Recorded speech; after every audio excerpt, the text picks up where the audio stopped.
Hello everyone, this is me Ashiq. Welcome to my Facebook blog. আজকে মাহফিলে আসলাম কানাইগান্তর রফিকুল মাদানি আসবে ওয়াজ মাহফিলে, এই জন্যে ওয়াজ শুনতে আসলাম।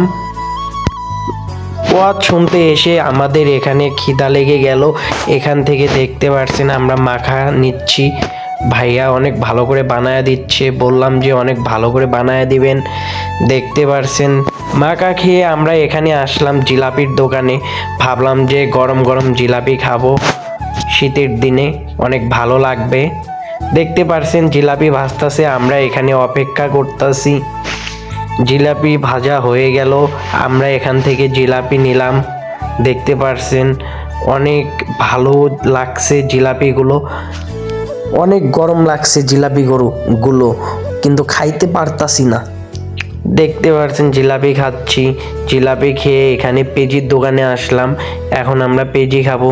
কেউ বাসায় থেকে খাওয়া দাওয়া করে আসেনি, এই জন্যে আমরা ভাবলাম যে সবাই মিলে সবাতে খাওয়া দাওয়া করি।